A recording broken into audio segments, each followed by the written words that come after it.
Our next speaker, Dr. Dorry Segev, at the back of the room, professor of surgery at New York University, 850 peer-reviewed research articles, which is top-ranked in his discipline, which is not very impressive. Come back to me when you hit 1,000. A Global Thinker Award from Foreign Policy Magazine, the magazines love him, an Innovator Award from Time Magazine, letters of commendation from Dr. Anthony Fauci and President Barack Obama, all of which are kind of boring. What's way more interesting is that I have it on good authority that he's a competitive ballroom dancer with his wife. Is this true? Please, Dr. Dorry Segev, make your way up to the stage. We would love to hear what you have to tell us. Thank you so much.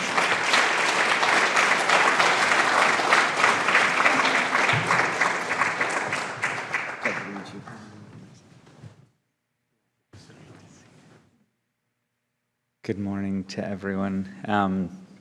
So I was asked to introduce you to the concept of the new Kidney for Life program. How many have heard the term Kidney for Life? Good. How many could explain it to a friend? I'm going to ask the same question at the end, and I'm hoping there'll be a lot more hands up that you can explain it to a friend, because really this is the next frontier in living donor kidney transplantation. We're doing a lot of great things in living donor transplantation, but if we could do this for every case, we would completely revolutionize the field. So I'm going to tell you a little bit about, and some of this will get kind of technical, and I wanted to show you the technical stuff so you could have seen it. And when you explain it to people, you can say, I have seen the technical stuff, and let me give you the sort of non-technical version of it. So we're going to talk about why immunologic mismatch is bad, what we do today to try to prevent the repercussions of immunologic mismatch. What are eplets? Why are they different from what we do today? Why are they important? How many know the term eplets? How many could explain the term eplets to a friend?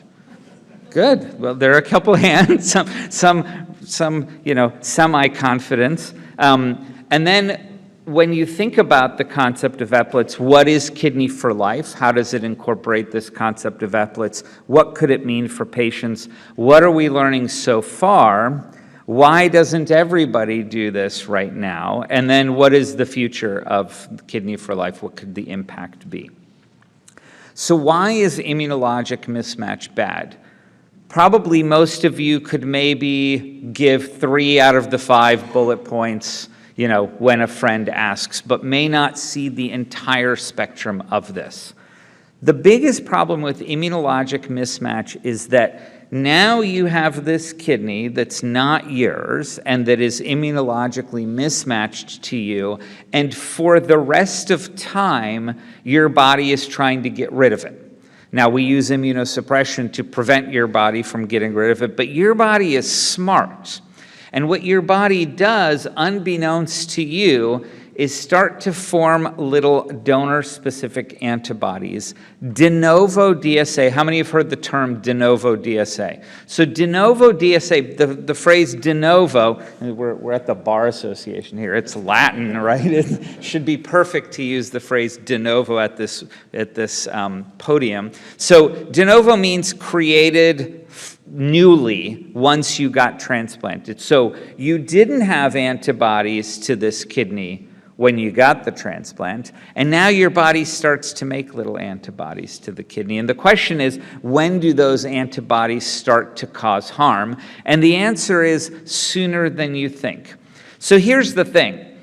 If everybody took every one of their meds at exactly the right time for forever, there would still be some impact of this donor-specific antibody on your graft. However, not everybody takes every med at exactly the right time all of the time. We know, for example, that the pediatric age group has trouble taking their medications at exactly the right time. And we also know that this is a statistic that you might not have heard before, but is shocking. If you're 17 years old and you got transplanted at any time before you were 17, by the time you're 24, 40% of those kidneys are lost due to medication non-adherence.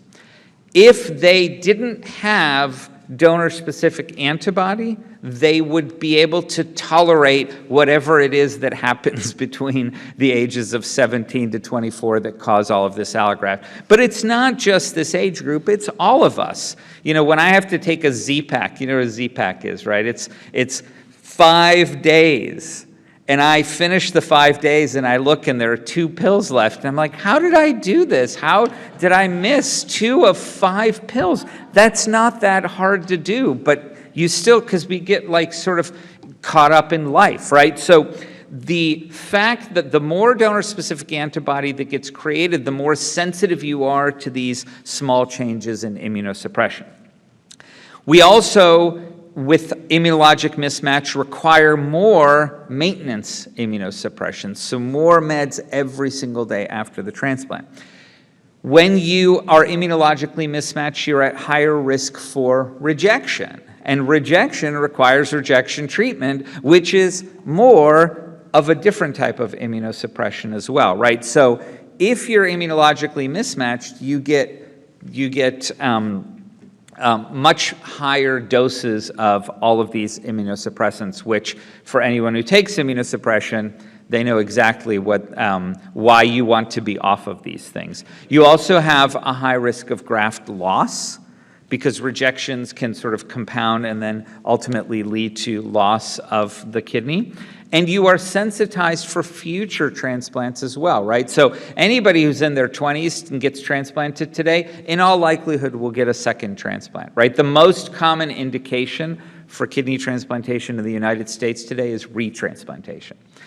If you were poorly immunologically matched with your first donor, that means you're sensitized and you have a much harder time finding that second donor, whether it's deceased or living donor.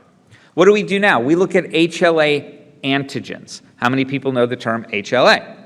How many people know when I say HLA antigen, I mean something a little bit more nuanced? Okay, so we look at HLA A, B, and DR. These are proteins that are on your cells that define kind of who you are immunologically.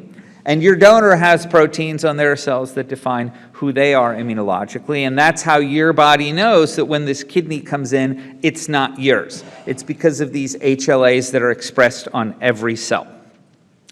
Historically, when we were using kind of older era immunosuppression, in deceased donor transplantations, HLA mismatch was everything. The less mismatched you were, or the more matched you were, the better your outcomes would be, period. While deceased donors, they also have long cold ischemia time. They're out of the body for a long time. HLA is more impactful when cold ischemia time is longer, et cetera. Today, HLA antigen mismatch is kind of confusing. You talk to some people, they'll say, with modern era immunosuppression in living donors where there isn't cold ischemia time, HLA doesn't matter anymore. Some studies show you that HLA does matter. Some studies say, well, HLA-B is the only thing that matters. Some say HLA-DQ is the only thing that matters, et cetera, et cetera. The problem is that HLA antigen is this very coarse evaluation of what your immunology is. And the reason that today we are able to do different things, better things, is that we have what's called high-resolution HLA typing or molecular HLA typing. We're able to tell you a lot more than what we were able to tell you before about those proteins that are sitting on your cell. And that makes all of the difference. Okay, so this is an HLA antigen, this complex protein, purple, blue, yellow thing, okay? The things that matter on the HLA antigen are the little things in yellow called the eplets. The eplets are the immunologic hotspots. They're the hotspots that attract your immune system to cause trouble. The rest of it, the whole purple thing, is irrelevant. But the whole purple thing is the thing we name when we say you are HLA B7, right? Your HLA-B is the 7th variety of HLA-Bs. So up until the pretty recent past, we've only been able to look at these big structures without really being able to characterize what matters, which is those little hotspots. So you can have the same HLA. Okay, so let's say these two purple things that you're looking at are both HLA B7s. But on the left, it's got little variations in eplets, and they look quite different from the eplets on the right. But they both have the same name. Okay, so it would be, historically, we would say that this matches. But those little eplets don't exactly match. And that's why when people say, well, HLA match matters or it doesn't matter, they're talking about this very coarse way of evaluating these proteins. I tell people it's like, my friends are trying to plan an evening for me in New York, and I say, I like music, and they say, we got you tickets to the Taylor Swift concert. Aren't you excited? And I'm like, well, I like music, but not exactly that kind of music. But, the one on the left says I like music, the one on the right says I like music, but the little eplets are like, this is Taylor Swift, this is modern jazz, right? So they're still called the same HLA antigen, and that's the problem. Today, we can measure all of these little eplets. So what we did before is we would say the recipient is HLA DR1, the donor is HLA DR11. Those numbers are different, so that's a mismatch. Okay, we would just say you have one mismatch. But not all mismatches are the same.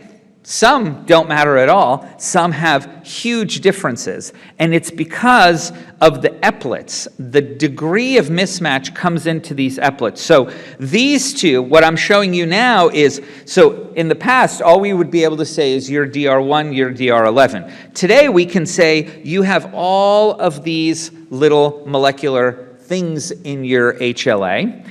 And those 5 things that have boxes around them are eplets. Everything else is irrelevant, doesn't cause any immune problems. And of the eplets, for these 2 particular people, 3 of the eplets are shared, and only 2 are different. So you could have one antigen mismatch that means 5 eplet mismatches. You could have a one antigen mismatch that means 0 eplet mismatches. And it's these eplet mismatches that cause the immunologic problems.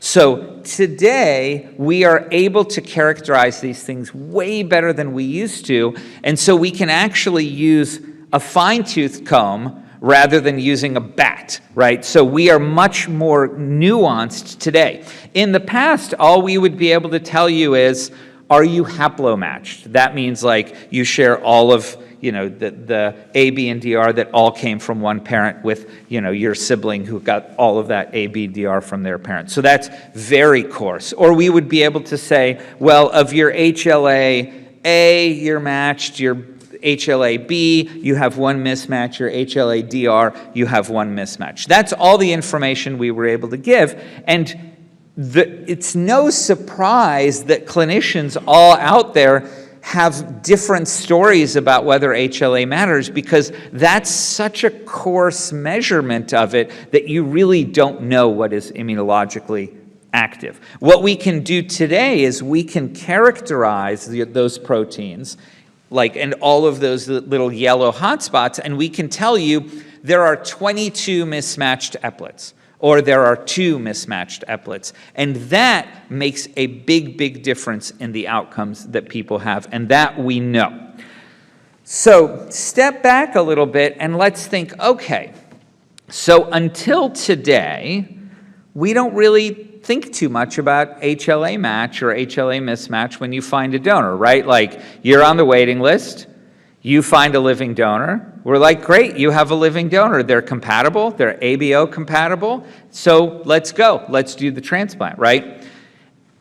We don't look for better immunologic matching because thus far we haven't had great tools for doing that. But imagine if we could find you a better immunologic match. If we can find you a better immunologic match, you don't get de novo donor-specific antibody. You don't get rejections. If you go 2 days without taking your meds, you can tolerate that. I'm not saying you can stop taking your meds, but you don't accumulate all of this injury to the allograft. And we can potentially lower the amount of immunosuppression you get because you don't have as much of an immunologic burden as somebody else. Immunosuppression should not be one size fits all. Immunosuppression should be based on the amount of immune activation that we need to worry about. So we have in steps kidney exchange. How many people know the term kidney exchange, right? When I started doing kidney exchange in the early 2000s, in a room like this, there'd be 2 hands. People would be like, oh yeah, maybe it's that weird thing that they were doing in the Northeast. Kidney exchange today is very, very common. Why do we use kidney exchange? Because we have what we call incompatibilities, right? You know that if you're a blood type A and your recipient is a blood type B, it's going to be harder to donate to that recipient, right? How many people in here know that a blood type A shouldn't donate to a blood type B? Okay. How many people in here know that, Eplet A132.63 shouldn't donate to Eplet A1.7.31, right? That's the level of nuance. So that we used to call compatible. So you would have like 30 Eplet mismatches, but your center would say, you're compatible, we can go, because it's not going to cause immediate problems. Blood type A to blood type B, that's going to cause immediate problems. But this Eplet thing is going to cause problems in 5 years, but it's going to cause major problems in 5 years. And you're going to lose that organ in 10 years, where if we had found you a better Eplet match, you might have kept that organ for 20 or 30 years. So the concept of kidney exchange was to bring incompatible pairs together to find compatibleness. The new concept is that those who in the past we would have called compatible can participate in kidney exchange to find better Eplet mismatches, okay? I could give you a very simple example. Let's say you're a 50-year-old, you're a 20-year-old recipient, and you have a 60-year-old donor. Okay, you'd probably want a 20-year-old donor. If I told you you could go into the exchange and find a 20-year-old donor, you'd be like, yeah, exchange makes a lot of sense to me. If I told you you could reduce your Eplet mismatches from 20 to 2, it should also make that same amount of sense to you. But because Eplets are so new, the concept is new, you have to have centers that do high-resolution typing to understand the Eplets. We're not quite there yet. But in about 5 years, when I say, would you enter a kidney exchange to reduce your Eplet mismatch burden? Everyone should be saying yes. So what we can do in a kidney exchange is we can have these supposedly compatible pairs go in and get a lower Eplet mismatch, while the person that they matched with gets a blood type compatible transplant or something else that helps them. If you look at low Eplet mismatch, EMM in this slide is low Eplet mismatch, and you do some math, because remember, Eplet mismatch impacts donor-specific antibody, which impacts graft loss. The 5-year graft loss in the low Eplet mismatch group is less than half of the high Eplet mismatch group. That is a huge impact, and this is only 5 years. Imagine what these things do at 10 years, 20 years, et cetera. This is a huge impact to the allograft in addition to the impact to the patient's life. So what we have found through the National Kidney Registry, and I'm here because there's an NKR meeting also down the street, is that a lot of the people referred to us have high-risk mismatches, but if we put them in the kidney exchange, within 3 months, 95+% will see a low Eplet mismatch donor that they could have potentially exchanged with. And so we can bring people to lower Eplet mismatches through what we call the Kidney for Life program. The paradigm is that I'll spare you of going through the whole slide, but basically we have like a system where we look with it. If you're supposedly compatible, we look at your eplet mismatch burden. If it's 0 or low, then, we maybe try to improve it slightly if it's low, but if it's pretty good, we wait a month or two and then we just say, oh, let's just get transplanted. But if it's high eplet mismatch burden, we use that exchange to help you find a low eplet mismatch burden donor.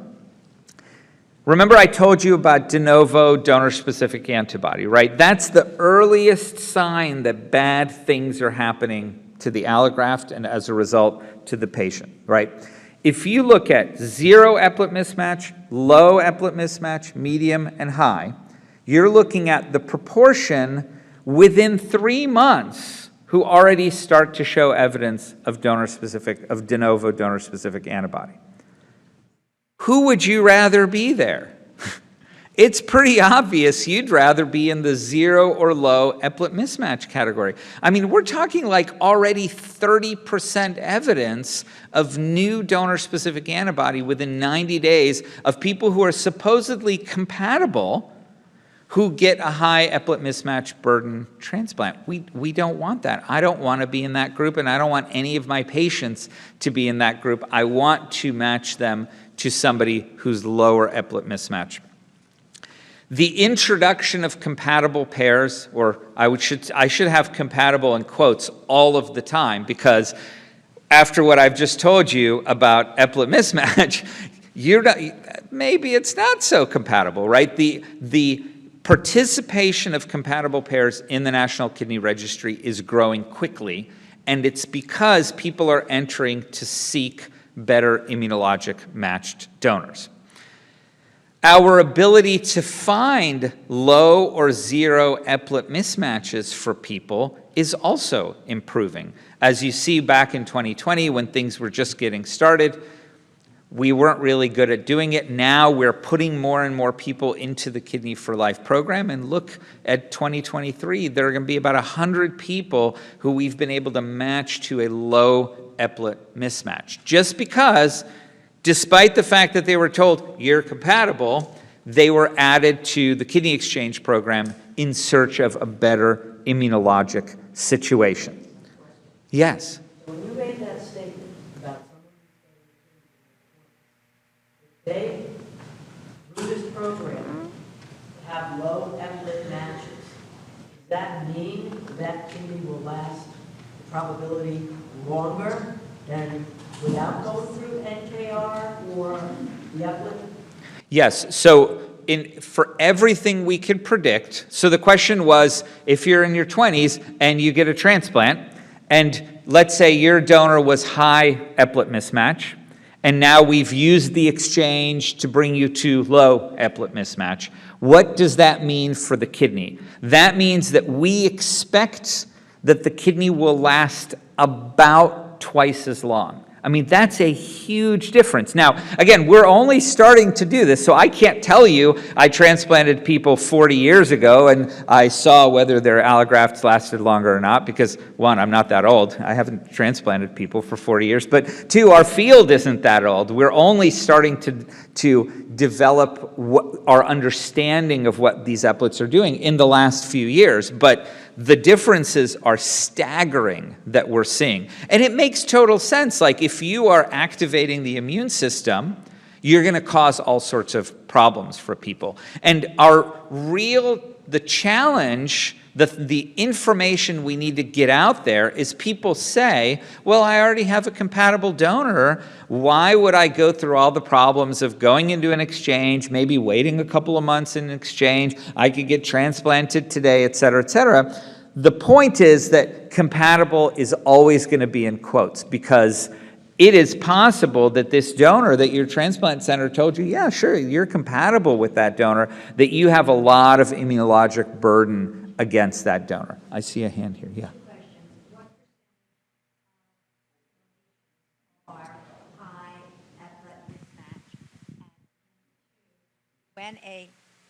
What percentage of donors are high eplet mismatch, and when, let's say I'm going to donate to my friend. Will my transplant center tell me whether or not we are eplet mismatches? Yeah, two very good questions. In our experience, about 70% of the people who come to us are either intermediate or high eplet mismatch. So 70% of the ones that we see through the National Kidney Registry. We don't know. Here's the thing. Not every center does high-resolution typing. Not every center looks at the eplets. It's a new technology. You know, maybe I would guess like 50 to 100 centers do that now, but there are about 300 centers in the country. So it's a relatively new technology. We only, if we look retrospectively, we only have data for like the last 5 years, even at the top centers doing this. So our ability to, I can't look through, for example, the National Registry and tell you what % have high eplet mismatches. But I can tell you of those who come to the NKR, what % do, and it's about 70%. So I suspect that a lot of the transplants we've done were across high eplet mismatches. So if I go to New York Presbyterian or Columbia or whatever, and I'm going to give my kidney to my friend, will they tell me, do those hospitals have now the eplet? Will they say, we're blood type, I'm healthy, go? Some will, and some won't know. I think everyone should ask. So how do I, as a mentor, help direct somebody? Yeah, you direct them to ask that question at their transplant center, right? People know to ask, the donor blood type and the recipient blood type. They don't know to say, how many eplet mismatches are we? Are we high immunologic risk or low immunologic risk? But there is a nuance of the term compatible that people should ask their transplant centers to help them understand. And if the transplant center doesn't currently do high-resolution typing, they can send the blood to somebody who does do high-resolution typing. In my experience, I've helped about 50 or 60 people have transplants, and I think I've only had 5 people who have rejected. Yeah, early rejection is quite uncommon, thank goodness. And that's why, it's kind of easy to be lackadaisical about it and say, well, you're compatible. Blood type is fine. It's not going to reject in the first year. It's going to be fine. And it's easy to say that. And, transplant centers don't follow somebody for 25 years and say, oh, that organ could have lasted 30 years and it only lasted 17 years. We don't think that far in advance because that's hard to know. But with this high resolution typing, it's a lot easier to know. I would guess that of those that you've mentored, probably about 25% of them already have donor-specific antibody. They haven't rejected, so we don't know. We don't measure donor-specific antibody on a regular basis after the transplant, but I bet they already have DSA. They've already developed it. They're already at risk. They're at higher risk of getting rejections down the road. They need more immunosuppression, et cetera, et cetera. And if we knew those who were 0 or low eplet mismatches, we might have been able to give them less immunosuppression. They might have less side effects. They might have lower doses of steroids, lower doses of TAC so that they don't have shaking episodes. They might have lower doses of MMF so that they don't have GI distress and things like that. We may be able to reduce their immunosuppression because their immunologic burden was low. Let me see. Okay, let me just end with a reminder of why we are thinking about this at all. These are the reasons immunologic mismatch is bad, and have these 5 reasons in your heads when you're mentoring people about how to think about these things. De novo donor-specific antibody, more maintenance immunosuppression, higher risks of long-term rejection, and rejection means more treatment immunosuppression, graft loss, and sensitization for future transplants. And I think, Yeah, I'll leave this up here while I do the next few questions in case anyone wants to take a photo of it. You are more than welcome to take a photo of it. Yeah, you had a question. Thank you. Over the Denovo DSA. Thanks. The Denovo DSA, is that something that is routinely screened for recipients after their? No, it's not. In general, no. In general, not at all. We've been screening for it in our research protocols, obviously, so we understand it. But in general, it's not a thing to screen for because if you have it, there's not much we're going to do about it. We can't get rid of Denovo DSA. Once it's there, it's there. Your immune system has started the process to do its best to get rid of that new organ. And then my follow-up, is there any evidence that the amount of your DSA points to a specific timeline of graft rejection? Like, is that something you can see on like a serum blood test? If you follow people, and there are research centers that will track Denovo DSA, from the minute you develop Denovo DSA, now your risk of losing the graft increases dramatically. You'll see the curves, you know, they're like, the people who developed Denovo DSA, here's a point at which they develop. Now you look at rejection rates. And it's different for different studies that people have reported, but within like 5 years of developing Denovo DSA, you start to see, you know, 20, 30, 40, 50% higher risk of graft loss. I think you were, yeah. Yeah, so the question is, are we just doing this in kidney or is this being done in other organs? Remember, kidney is one of the most immunogenic organs. And so that's why we're developing a lot of this on the kidney side. In fact, we just planned a research study to understand what this means on the liver side, because there's much less understanding of what this means on the liver side. Heart and lung, the numbers are so low that they're going to have to, what we learn in kidney, they're going to apply in those organ systems. In the back. Maybe a little bit on a slight curve off on this, but is there a means for donors to come back to recipients, whether through a cell transfer or whatever, to help increase their or lessen their ability to have a rejection after the fact, as opposed to preemptively? Unrelated to eplets, in the next 5 years or so, you'll hear murmurings of tolerance. How many know the term tolerance? Tolerance means being immunosuppression free after a transplant. There are protocols being tested right now where you do the donation and then the donor comes back later and you actually do a bone marrow transplant from the donor to the recipient. It's wacky, it's like science fiction, but it works, and we can get people off of immunosuppression completely. Now, this is very experimental right now. It's quite different from this because when we take somebody fully off of immunosuppression, obviously the goal is for them to not have to take those meds, but then we worry for the rest of their lives about, we have to be very careful monitoring for rejections and things like that. The goal of tolerance is to eliminate all of the side effects which are quite harmful of immunosuppression. But that's quite different. The beauty of eplets is that we can minimize your immunosuppression and we don't need to do something like a bone marrow transplant and a whole tolerance protocol to try to make that happen.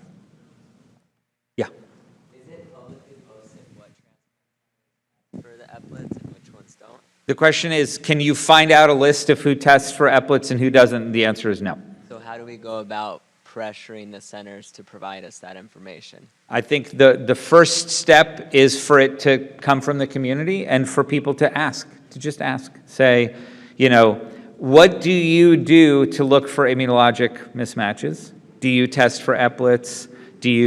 What is it that you do? And talk to the doctors at that center about why they don't do eplet testing. So the NKR Kidney for Life centers are doing the eplet yes. testing? All NKR Kidney for Life centers are doing eplet testing, and basically all NKR centers are welcome to use the testing facilities that are available through NKR. So at least any center that participates in the NKR can get eplet information if they want to do so.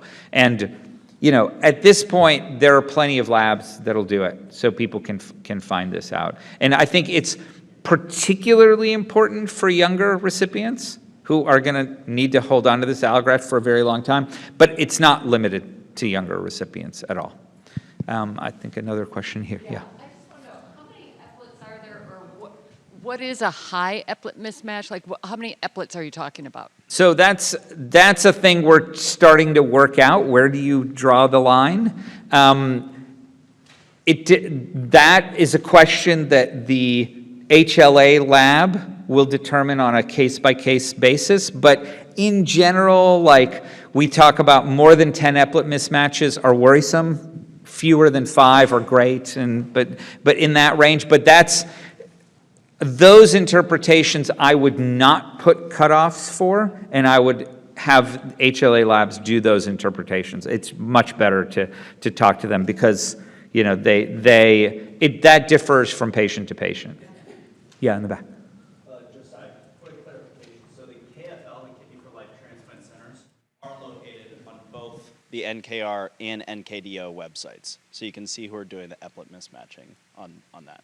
The NKDO shows the Kidney for Life centers, but there are also centers who do this eplet mismatching stuff who are not necessarily part of Kidney for Life. So yes, if you're in KFL, those are widely available, then you definitely do it. But if the center is not necessarily in KFL, they might also do eplet mismatch testing, and they can throw a patient into the kidney exchange in search of a better eplet mismatch. Any center can do that right now today.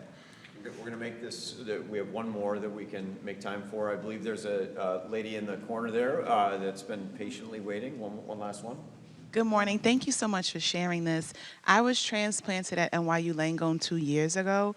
As an NYU professor, does NYU Langone check for? Yeah. So Thank you. And I'm a new NYU professor as of a year and a half ago, so I was not around when you got transplanted.